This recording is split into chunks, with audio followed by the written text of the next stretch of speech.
Hello guys, welcome to GM classes. मैं हूं आपके साथ गगन गोयल और आज हम फिर हाजिर हैं आपके लिए Delhi police constable previous year GS question की सीरीज का पार्ट नंबर 5 लेकर।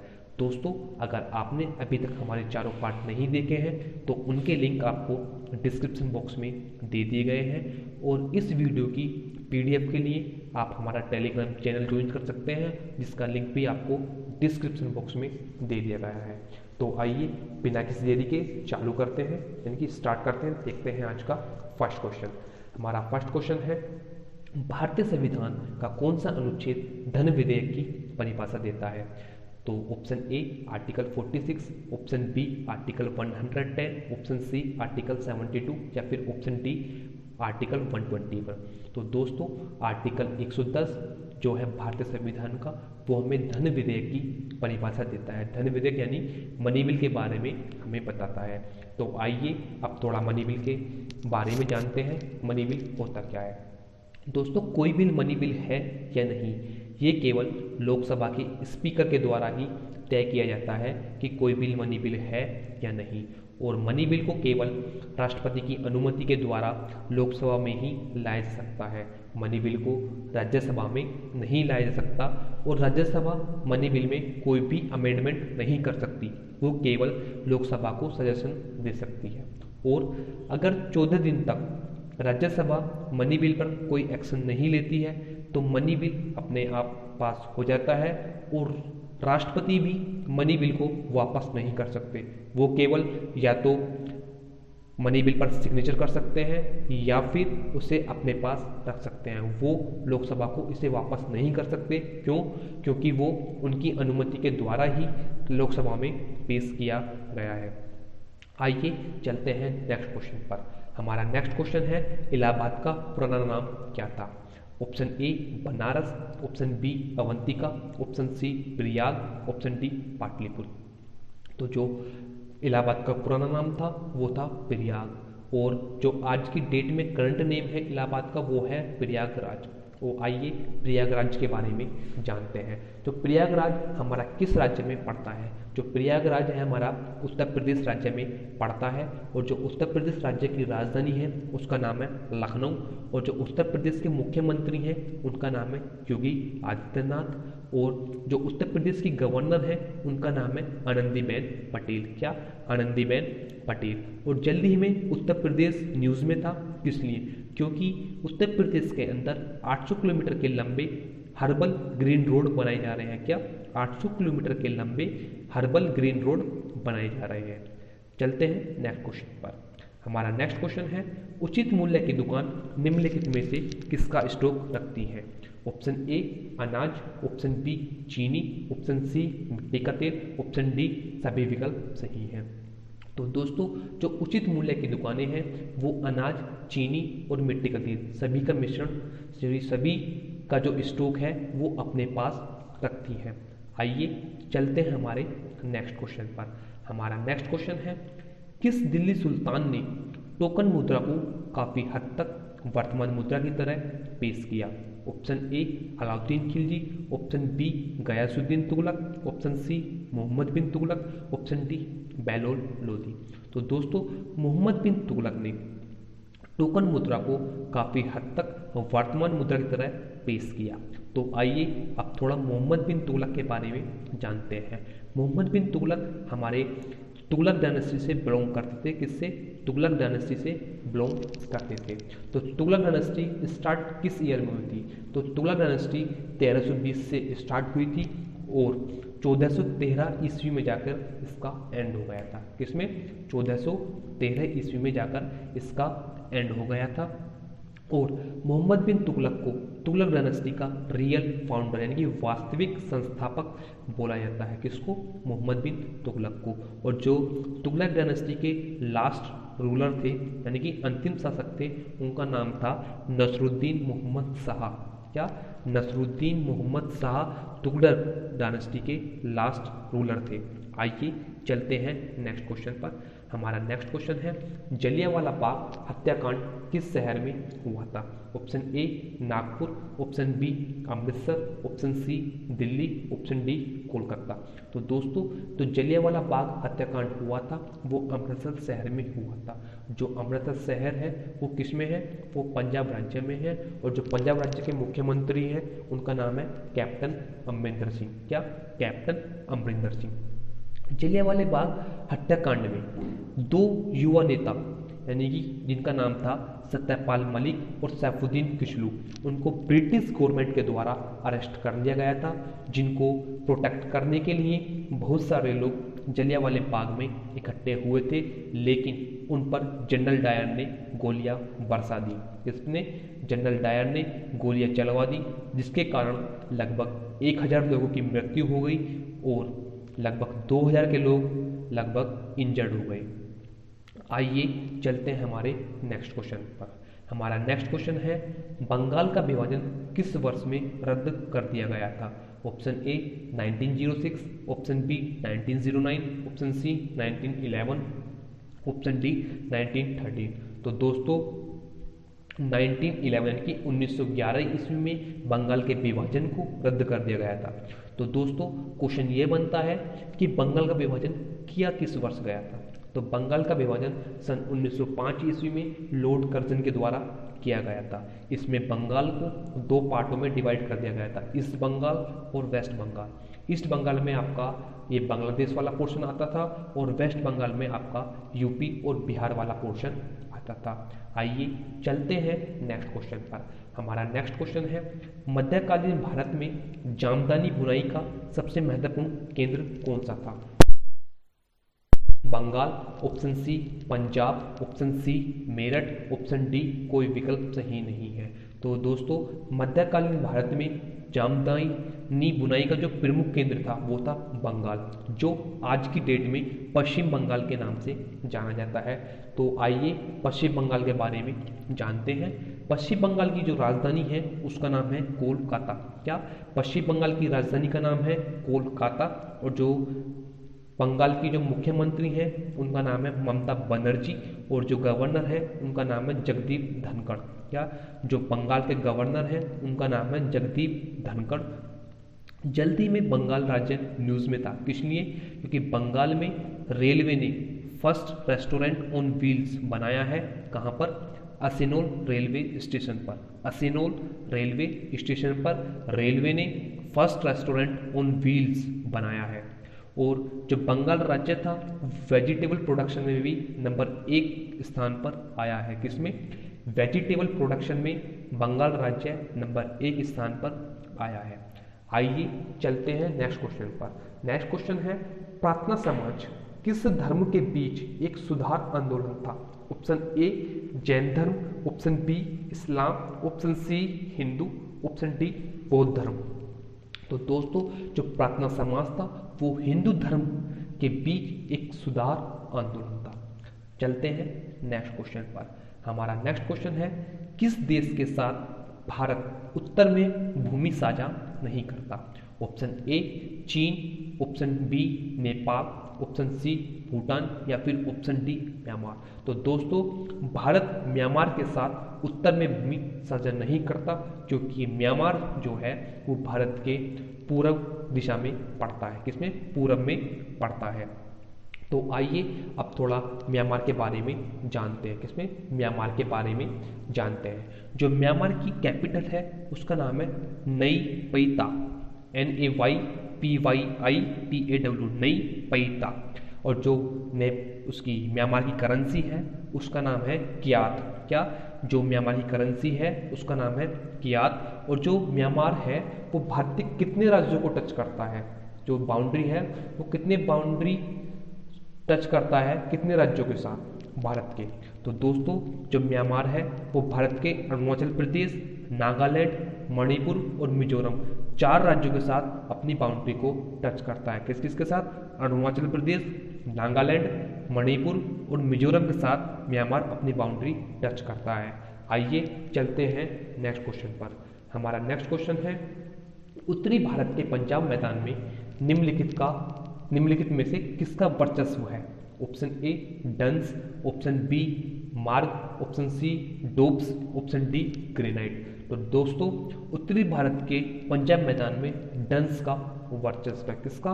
डंस का वर्चस्व है। चलते हैं नेक्स्ट क्वेश्चन पर। हमारा नेक्स्ट क्वेश्चन है तीस्ता और दिहांग नदियों के बीच के हिस्से को निम्नलिखित के रूप में जाना जाता है।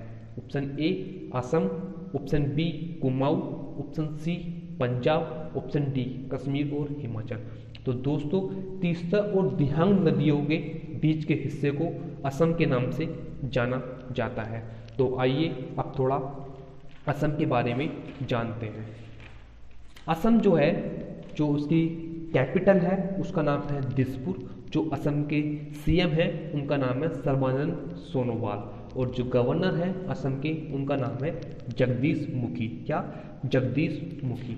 और दोस्तों जल्दी में असम राज्य न्यूज़ में था, किस लिए? क्योंकि असम के अंदर कटी बिहू फेस्टिवल मनाया गया था जल्दी में। किसमें? असम के अंदर कटी बिहू नाम का फेस्टिवल जल्दी ही में मनाया गया था। आइए चलते हैं नेक्स्ट क्वेश्चन पर। हमारा नेक्स्ट क्वेश्चन है इलेक्ट्रिक रूम हीटर के कोयल को कहा जाता है। Option A filament, option B foil, option C element, option D spring. तो दोस्तों जो हीटर की जो कोयल होती है उसको कहा जाता है क्या? एलिमेंट। क्या? एलिमेंट। आइए चलते हैं हमारे नेक्स्ट क्वेश्चन पर। हमारा नेक्स्ट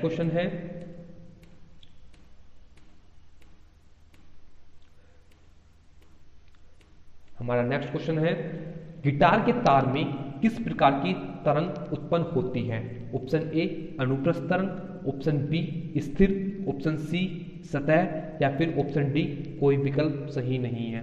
तो दोस्तों जो गिटार के तार में तरंग उत्पन्न होती है वो होती है अनुप्रस्थ तरंग, और इसको इंग्लिश में बोलते हैं ट्रांसवर्स रेज। कौन सी? Transverse raise. और जो अनुप्रस्थ तरंग की क्या क्वालिटी होती है? दोस्तों जो इसमें वाइब्रेशन होता है वो 90 डिग्री एंगल पर होता है to the direction of the wave travel, यानी कि जिस डायरेक्शन में हमारी वेव चलती है उसके 90 डिग्री एंगल पर इसमें वाइब्रेशन होता है। आइए चलते हैं हमारे नेक्स्ट क्वेश्चन पर। हमारा नेक्स्ट क्वेश्चन है शरीर में ऑक्सीजन से भरपूर हवा लेने की प्रक्रिया को कहा जाता है।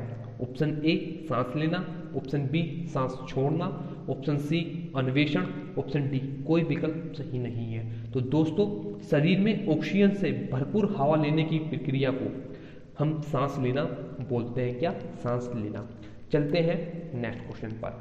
हमारा नेक्स्ट क्वेश्चन है आमतौर पर निम्नलिखित के ऑक्साइड प्रकृति में अम्लीय होते हैं। ऑप्शन ए धातु, ऑप्शन बी अधातु, ऑप्शन सी धातु और अधातु दोनों, ऑप्शन डी कोई विकल्प सही नहीं है। तो दोस्तों जो अधातु के जो ऑक्साइड होते हैं वो अपनी प्रकृति में अम्लीय होते हैं। क्या?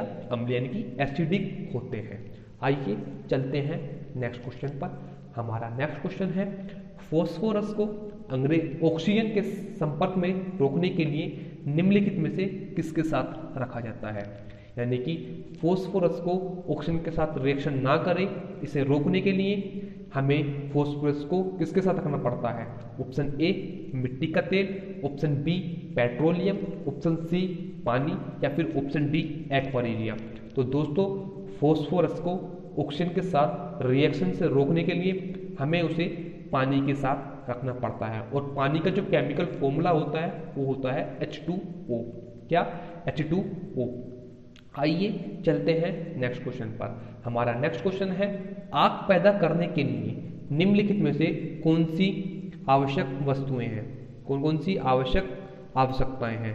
तो ऑप्शन ए ईंधन, ऑप्शन बी वायु, ऑप्शन सी ऊष्मा, ऑप्शन डी सभी विकल्प सही हैं। तो दोस्तों आग पैदा करने के लिए हमें ईंधन की भी आवश्यकता होती है, वायु की भी आवश्यकता होती है, और ऊष्मा की भी आवश्यकता होती है। तो इसलिए जो इसका आंसर है वो है सभी विकल्प सही हैं।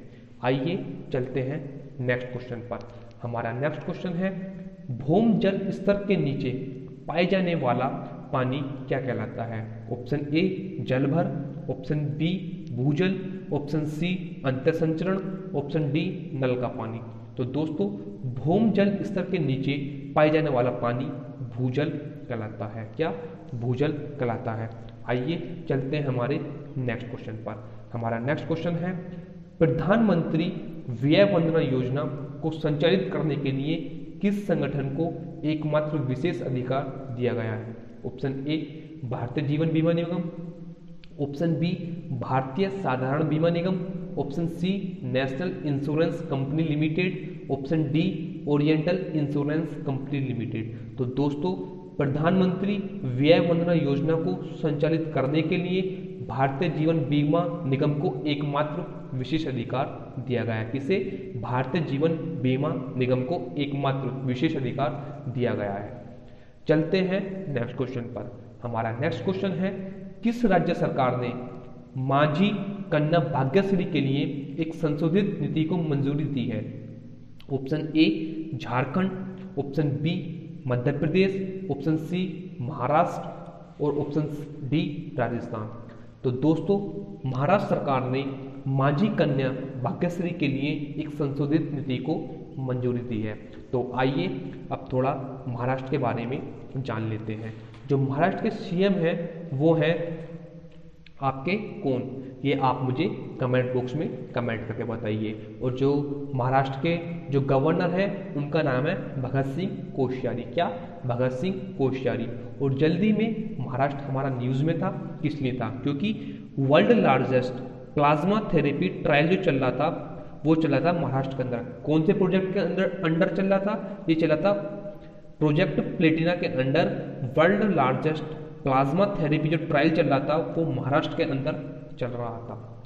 आइए चलते हैं हमारे नेक्स्ट क्वेश्चन पर। हमारा नेक्स्ट क्वेश्चन है, सिडबी की स्थापना कब की गई थी? 1990 में, ऑप्शन बी 1988 में, ऑप्शन सी 1992 में, ऑप्शन डी 1994 में।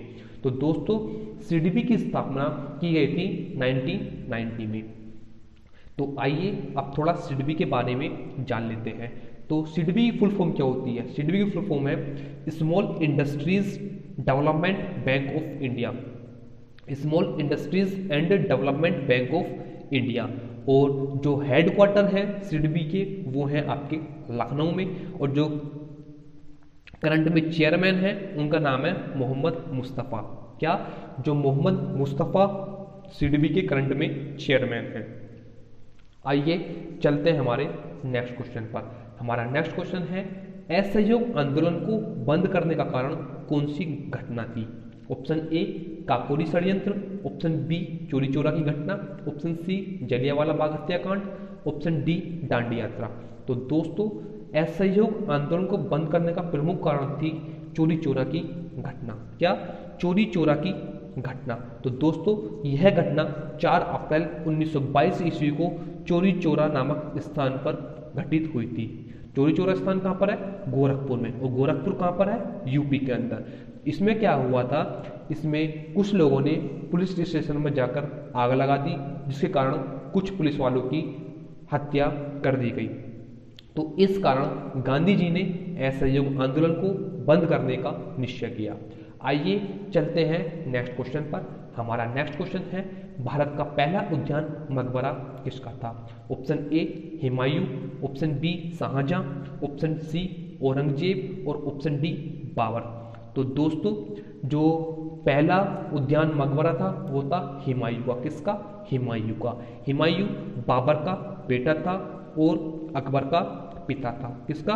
बाबर का तो बेटा था और अकबर का पिता था। और जो हमारी ये मुगल डायनेस्टी चली थी, मुगल डायनेस्टी चली थी हमारी 1526 ईस्वी से लेकर 1761 ईस्वी तक। किससे? 1526 ईस्वी से स्टार्ट हुई थी और 1761 ईस्वी तक मुगल डायनेस्टी चली थी। और एक इनके ऊपर बुक लिखी हुई है हुमायूं के ऊपर, जिसका नाम है हुमायूं नामा, जिसे इनकी बहन गुलबदन बेगम के द्वारा लिखा गया था। किसके द्वारा? गुलबदन बेगम के द्वारा हुमायूं नामा को लिखा गया था। आइए चलते हैं नेक्स्ट क्वेश्चन पर। हमारा नेक्स्ट क्वेश्चन है, प्राचीन भारत में कुषाणों की दूसरी राजधानी निम्नलिखित में से कौन थी? Option A Pataliputra, option B Delhi, option C Lahore, option D Mathura. तो दोस्तों कुषाणों की दूसरी राजधानी मथुरा थी। कौन सी? मथुरा। जो कुषाणों की दूसरी राजधानी थी वो थी मथुरा। आइए चलते हैं नेक्स्ट क्वेश्चन पर। हमारा नेक्स्ट क्वेश्चन है संघ सूची या राज्य सूची भारत के संविधान की किस अनुसूची में है? नंबर 1 चौथी अनुसूची, नंबर बी छठी, ऑप्शन सी सातवीं या ऑप्शन डी नौवीं। तो दोस्तों संघ सूची या राज्य सूची भारत के संविधान की 7वीं अनुसूची में है। किसमें? 7वीं अनुसूची में है। तो आइए दोस्तों अब चौथी अनुसूची के बारे में जानते हैं कि चौथी अनुसूची में क्या दिया हुआ है। तो दोस्तों राज्यसभा की सीट का एलोकेशन हमारी संविधान की चौथी अनुसूची में दिया गया है। और छठी अनुसूची हमारी असम, त्रिपुरा, मेघालय, मिजोरम में ट्राइबल एडमिनिस्ट्रेशन से रिलेटेड है। किससे? ट्राइबल एडमिनिस्ट्रेशन से रिलेटेड है। किस किस राज्य में? असम, त्रिपुरा, मेघालय और मिजोरम। और जो 9वीं अनुसूची थी ये भारत के संविधान में सन 1951 ईस्वी में जोड़ी गई थी और इसमें उन लोगों को रखा गया है जिन्हें कोर्ट में चैलेंज नहीं किया जा सकता। 9वीं अनुसूची में उन लोगों को रखा जाता है जिन्हें कोर्ट में चैलेंज नहीं किया जा सकता। तो आइए चलते हैं हमारे नेक्स्ट क्वेश्चन पर। हमारा नेक्स्ट क्वेश्चन है किस देश में सर्वोच्च विधायी संस्था द्वारा किए गए संविधान में बदलाव को किस रूप में जाना जाता है? ऑप्शन ए नया संविधान, ऑप्शन बी संविधान सभा, ऑप्शन सी संविधान संशोधन, ऑप्शन डी बदला हुआ संविधान। तो दोस्तों विधायी संस्था द्वारा संविधान में किए गए बदलाव को हम संविधान संशोधन के नाम से जानते हैं। किससे? संविधान संशोधन यानी कि कॉन्स्टिट्यूशनल अमेंडमेंट के नाम से जानते हैं। और इसके लिए जो प्रक्रिया है वो हमें कौन सा आर्टिकल प्रदान करता है, यानी कि संविधान संशोधन का जो प्रोसीजर है वो कौन सा आर्टिकल बताता है? तो आर्टिकल 368 यानी कि 368 जो आर्टिकल है उसके अंदर संविधान संशोधन के बारे में बताया गया है। आइए चलते हैं हमारे नेक्स्ट क्वेश्चन पर। हमारा नेक्स्ट क्वेश्चन है निम्नलिखित में से कौन भारत में स्थायी कार्यकारी का हिस्सा है? क्या? निम्नलिखित में से कौन भारत में स्थायी कार्यकारी का एक हिस्सा है? ऑप्शन ए प्रधानमंत्री, ऑप्शन बी राज्य का मुख्यमंत्री, ऑप्शन सी रक्षा मंत्री या फिर ऑप्शन डी सिविल सर्वेंट। तो दोस्तों भारत में जो स्थायी कार्यकारी का हिस्सा है वो है इनमें से ऑप्शन में से कौन सा? Civil servant. कौन सा? Civil servant. आइए चलते हैं नेक्स्ट क्वेश्चन पर। हमारा नेक्स्ट क्वेश्चन है एक वर्ष के दौरान एक भाग पर एक से अधिक फसल को उगाने की प्रथा को निम्नलिखित रूप में जाना जाता है। ऑप्शन ए मिश्रित, ऑप्शन बी अंतर, ऑप्शन सी विविध, ऑप्शन डी बहु। दोस्तों यहाँ टाइपिंग में मिस्टेक हो गई है, इसमें बड़े ऊ की मात्रा नहीं छोटे ऊ की मात्रा है। तो दोस्तों जो एक वर्ष के दौरान भूमि के एक भाग पर एक से अधिक फसल उगाने की प्रथा है उसे बोला जाता है बहु। क्या? बहु। आइए चलते हैं नेक्स्ट क्वेश्चन पर। हमारा नेक्स्ट क्वेश्चन है किस वर्ष अंग्रेजों ने क्रिप्स मिशन की शुरुआत के माध्यम से पूर्ण भारतीय सहयोग प्राप्त करने का प्रयास किया? Option A 1939, option B 1940, option C 1942, option D 1944। तो दोस्तों सन 1942 ईस्वी में अंग्रेजों ने क्रिप्स मिशन की सहायता से पूर्ण भारतीय सहयोग प्राप्त करने का प्रयास किया था। किसमें? वर्ल्ड वॉर सेकंड में इंडियन शामिल हो जाए, इसलिए अंग्रेजों ने क्रिप्स मिशन की सहायता से भारतीय का पूर्ण सहयोग प्राप्त करने की कोशिश की गई थी, लेकिन ये पूरी तरीके से फेल हो गया था। दोस्तों क्रिप्स मिशन इसका नाम क्यों रखा गया? क्योंकि जो कमेटी बनाई गई थी उसे हेड जो कर रहे थे वो कर रहे थे सर स्टैफोर्ड क्रिप्स के द्वारा वो कमेटी हेड की गई थी, इसलिए इसका नाम क्रिप्स मिशन पड़ा। चलते हैं नेक्स्ट क्वेश्चन पर। हमारा नेक्स्ट क्वेश्चन है 1828 में निम्नलिखित में से कौन ब्रह्म सभा के रूप में विकसित हुआ? ऑप्शन ए आत्मीय सभा, ऑप्शन बी देश सभा, ऑप्शन सी हृदय सभा, ऑप्शन डी प्रार्थना सभा। तो दोस्तों आत्मीय सभा सन 1828 ईस्वी में निम्नलिखित में से ब्रह्म सभा के रूप में विकसित हुआ था। किसमें? ब्रह्म सभा के रूप में विकसित हुआ था। कौन? आत्मीय सभा। चलते हैं नेक्स्ट क्वेश्चन पर। हमारा नेक्स्ट क्वेश्चन है जैन धर्म में हथेली पर चक्र वाला हाथ का प्रतीक क्या दर्शाता है? ऑप्शन ए अहिंसा, ऑप्शन बी धर्म, ऑप्शन सी प्रकृति, ऑप्शन डी निर्वाण। तो दोस्तों जो हथेली पर चक्र वाला हाथ का जो प्रतीक है वो जैन धर्म में दर्शाता है अहिंसा की, किसको? अहिंसा को। तो आइए अब जैन धर्म के बारे में थोड़ा सा जानते हैं। जैन धर्म के जो पहले तीर्थकर थे उनका नाम क्या है? जैन धर्म के पहले तीर्थकर थे उनका नाम है ऋषभदेव। ऋषभदेव जैन धर्म के प्रथम तीर्थकर थे। और जो महावीर स्वामी थे वो जैन धर्म के 24वें तीर्थकर थे। कौन?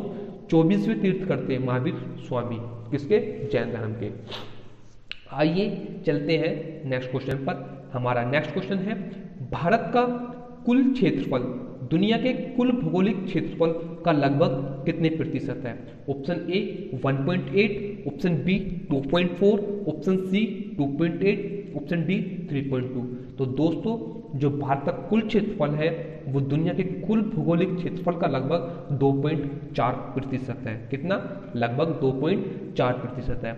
जो भारत का क्षेत्रफल है वो है आपका 32,87,263 स्क्वायर किलोमीटर। भारत का करंटली जो क्षेत्रफल है ये है कितना? 32,87,263 स्क्वायर किलोमीटर। आइए चलते हैं नेक्स्ट क्वेश्चन पर।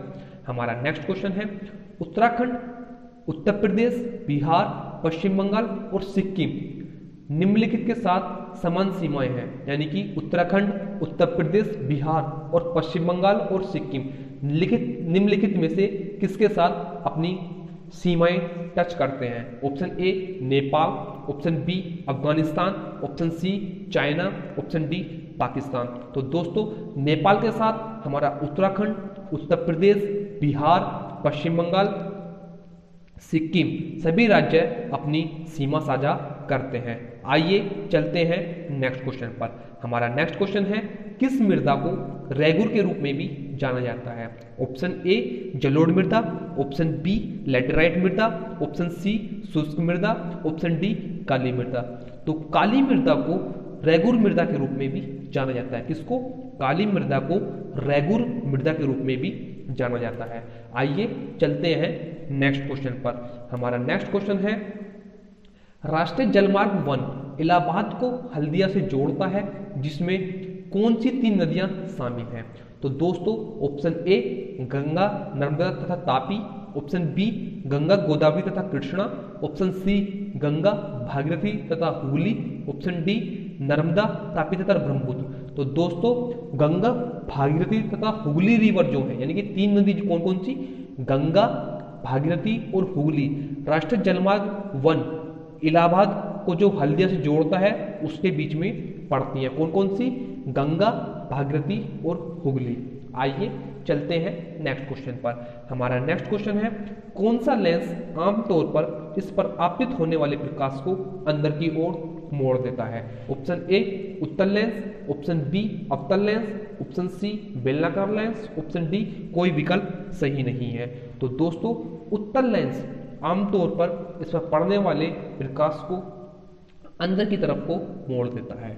आइए चलते हैं नेक्स्ट क्वेश्चन पर। हमारा नेक्स्ट क्वेश्चन है निम्नलिखित में से किसमें सबसे अधिक ऊर्जा होती है? ऑप्शन ए लाल प्रकाश, ऑप्शन बी इंडिगो प्रकाश, ऑप्शन सी नारंगी प्रकाश, ऑप्शन डी पीला प्रकाश। तो दोस्तों इंडिगो प्रकाश में सबसे अधिक ऊर्जा होती है। किसमें? इंडिगो प्रकाश में सबसे अधिक ऊर्जा होती है तथा लाल प्रकाश में सबसे कम ऊर्जा होती है। किसमें? लाल प्रकाश में सबसे कम और इंडिगो प्रकाश में सबसे अधिक ऊर्जा होती है। आइए चलते हैं हमारे नेक्स्ट क्वेश्चन पर। हमारा नेक्स्ट क्वेश्चन है निम्नलिखित में से कौन एकल कोशिका का उदाहरण है जो अपना आकार बदल सकता है? तो दोस्तों option A amoeba, option B euglena, option C paramecium और ऑप्शन डी खमीर। तो जो एकल कोशिका का उदाहरण है और अपना आकार भी बदल सकता है दोस्तों उसका नाम है अमीबा। क्या? अमीबा एक एकल कोशिका का एक उदाहरण है और अपना आकार भी ये बदल सकता है। आइए चलते हैं नेक्स्ट क्वेश्चन पर। हमारा नेक्स्ट क्वेश्चन है हरे विट्रियल का रासायनिक नाम होता है? क्या? हरे विट्रियल का रासायनिक नाम होता है option A ferrous sulphate, option B ferric oxide, option C ferric sulphate, option D ferric hydroxide. तो दोस्तों हरे विट्रियल का जो रासायनिक नाम होता है वो है फेरस सल्फेट, और फेरस सल्फेट का जो केमिकल फॉर्मूला होता है वो होता है FeSO4। क्या? FeSO4। चलते हैं नेक्स्ट क्वेश्चन पर। हमारा नेक्स्ट क्वेश्चन है कार्बन डाइऑक्साइड के माध्यम से पारित होने पर किस यौगिक का निर्माण चूने के पानी को दूधिया बना देता है? क्या क्वेश्चन है?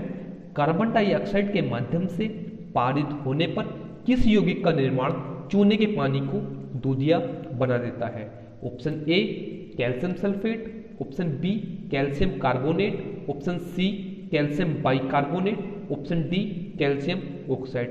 तो दोस्तों कैल्शियम कार्बोनेट कार्बन डाइऑक्साइड के माध्यम से पारित होने पर किसी भी यौगिक को के निर्माण में चूने के पानी को दूधिया बना देता है। और जो कैल्शियम कार्बोनेट का केमिकल फॉर्मूला होता है वो है आपका CaCO3। क्या?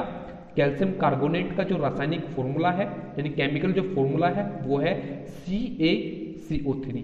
आइए चलते हैं हमारे नेक्स्ट क्वेश्चन पर। हमारा नेक्स्ट क्वेश्चन है निम्नलिखित में से कौन सा एक कार्बनिक अम्ल नहीं है? ऑप्शन ए नाइट्रिक अम्ल, ऑप्शन बी एसिटिक अम्ल, ऑप्शन सी मैलिक अम्ल और ऑप्शन डी साइट्रिक अम्ल। तो दोस्तों इसका आंसर है नाइट्रिक अम्ल एक कार्बनिक अम्ल नहीं है। तो दोस्तों नाइट्रिक अम्ल का जो केमिकल फॉर्मूला होता है वो होता है आपका HNO3। क्या? HNO3। और जो एसिटिक अम्ल है उसका केमिकल फॉर्मूला होता है CH3COOH। क्या? CH3COOH। और इसको सिरका या फिर विनेगर के रूप में भी एसिटिक अम्ल को जाना जाता है। किसको? सिरका या विनेगर के नाम से भी एसिटिक अम्ल को जाना जाता है। तो दोस्तों इसका आंसर है हमारा क्वेश्चन का नाइट्रिक अम्ल एक कार्बनिक अम्ल नहीं है। आइए चलते हैं नेक्स्ट क्वेश्चन पर। हमारा नेक्स्ट क्वेश्चन है अम्ल वर्षा का तात्पर्य निम्नलिखित pH के साथ होने वाली वर्षा से है। ऑप्शन ए 5 से कम, या फिर ऑप्शन बी 5 और 5.5 के बीच, या फिर ऑप्शन सी 7 से अधिक, या फिर ऑप्शन डी 7 के बराबर। तो दोस्तों अगर आपकी वर्षा की pH 5 से कम है तो जो उस वर्षा को हम अम्ल वर्षा के रूप में जानते हैं। किसके? अम्ल वर्षा के रूप में जानते हैं अगर आपकी वर्षा की जो pH है वो 5 से कम है। आइए चलते हैं नेक्स्ट क्वेश्चन पर। हमारा नेक्स्ट क्वेश्चन है किस टीम ने ICC महिला विश्व कप को जीता? Option A Bharat, option B Australia, option C New Zealand और ऑप्शन डी इंग्लैंड। तो दोस्तों जो ICC महिला विश्व कप है वो ऑस्ट्रेलिया ने जीता है। किसने? ऑस्ट्रेलिया ने जीता है। ऑस्ट्रेलिया ने जीता है। और जो ये महिला विश्व कप हुआ था ये मेलबर्न में किया गया था। किसमें? जो ऑस्ट्रेलिया में ही मेलबर्न स्टेडियम है वहां पर ये खेला गया था। और 5वीं बार ऑस्ट्रेलिया ने इस विश्व कप को जीता है। और जो मैन ऑफ द सीरीज रही थी वो थी बेथ मूनी। कौन? Beth Mooney. और जो प्लेयर ऑफ द सीरीज रही थी क्या सॉरी जो प्लेयर ऑफ द सीरीज रही थी उनका नाम है बेथ मूनी। और ये कहाँ की है? ऑस्ट्रेलिया से ही खेलती हैं। आइए चलते हैं नेक्स्ट क्वेश्चन पर। हमारा नेक्स्ट क्वेश्चन है किस पड़ोसी देश के साथ भारत ने उस देश के बंदरगाह शहर में घर बनाने के लिए अक्टूबर 2017 में एक समझौते पर हस्ताक्षर किए? Option A Bhutan, option B Sri Lanka, option C Myanmar, option C Maldives. तो दोस्तों श्रीलंका देश के साथ भारत ने उसके बंदरगाह शहर में घर बनाने के लिए 2017 अक्टूबर में एक समझौते पर हस्ताक्षर किए थे। तो आइए दोस्तों अब थोड़ा श्रीलंका के बारे में जान लेते हैं। जो श्रीलंका की कैपिटल है वो है श्री जयवर्धना कोट्टे। क्या? श्री जयवर्धना कोट्टे श्रीलंका की कैपिटल है।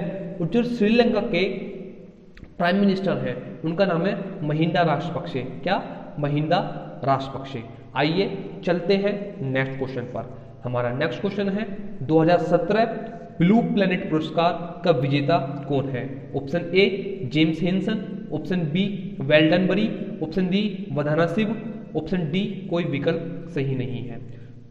तो दोस्तों जो 2017 ब्लू प्लेनेट पुरस्कार के विजेता हैं वो हैं आपके ग्रिटचेन सी। क्या? ग्रिटचेन सी। तो दोस्तों इसका आंसर है कोई विकल्प सही नहीं है। 2017 ब्लू प्लेनेट पुरस्कार के जो विजेता हैं उनका नाम है ग्रेट चैन सी। आइए चलते हैं नेक्स्ट क्वेश्चन पर। हमारा नेक्स्ट क्वेश्चन है नेस्कॉम की प्रथम महिला अध्यक्ष कौन थी? Option A Michelle, option B Helen Keller, option C Devjani Ghosh, option D Radhika Kumaraswamy.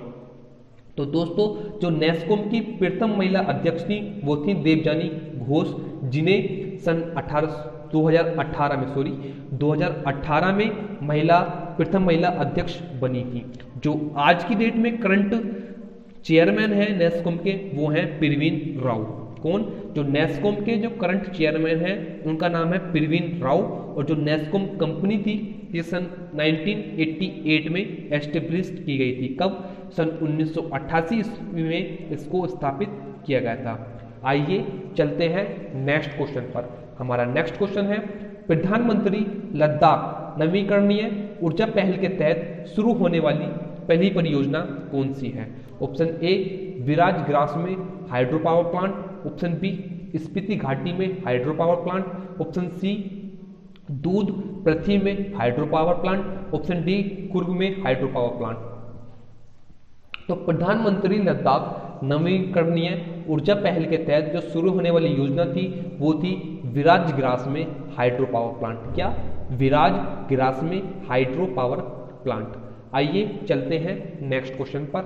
हमारा नेक्स्ट क्वेश्चन है 3 नवंबर 2017 को स्टैंप कलेक्शन को बढ़ावा देने के लिए कौन सी योजना शुरू की गई थी? ऑप्शन ए दीनदयाल शिशु योजना, ऑप्शन बी दीनदयाल स्पर्श योजना, ऑप्शन सी दीनदयाल समृद्धि योजना या फिर ऑप्शन डी दीनदयाल स्पर्धा योजना। तो दोस्तों दीनदयाल स्पर्श योजना जो थी वो 3 नवंबर 2017 को स्टैंप कलेक्शन को बढ़ावा देने के लिए शुरू की गई थी। आइए चलते हैं नेक्स्ट क्वेश्चन पर। हमारा नेक्स्ट क्वेश्चन है नासा ने अपने मंगल 2020 मिशन के लिए क्या नाम रखा है? तो दोस्तों option A Hope mission, option B Gaganyaan mission, option C Tianwen first या ऑप्शन डी कोई विकल्प सही नहीं है। तो दोस्तों जो नासा ने अपने मिशन मंगल जो 2020 का मिशन था उसका नाम रखा है परसेवरेंस, जो कि 30 जुलाई 2020 को लॉन्च किया गया था। तो दोस्तों इसका आंसर है कोई भी विकल्प सही नहीं है। तो आज की वीडियो को यहीं समाप्त करते हैं। अगर आपको हमारी वीडियो पसंद आई हो तो प्लीज़ हमारे चैनल को सब्सक्राइब करें और बेल आइकन को प्रेस करना ना भूलें और वीडियो को ज़्यादा से ज़्यादा शेयर करें जिससे कि और लोगों को भी इसका फ़ायदा मिल सके। और दोस्तों इस वीडियो की PDF के लिए आप हमारा टेलीग्राम चैनल ज्वाइन कर सकते हैं जिसका लिंक आपको डिस्क्रिप्शन बॉक्स में दे दिया गया है। और आज की वीडियो को चलो यहीं समाप्त करते हैं। धन्यवाद। जय हिंद।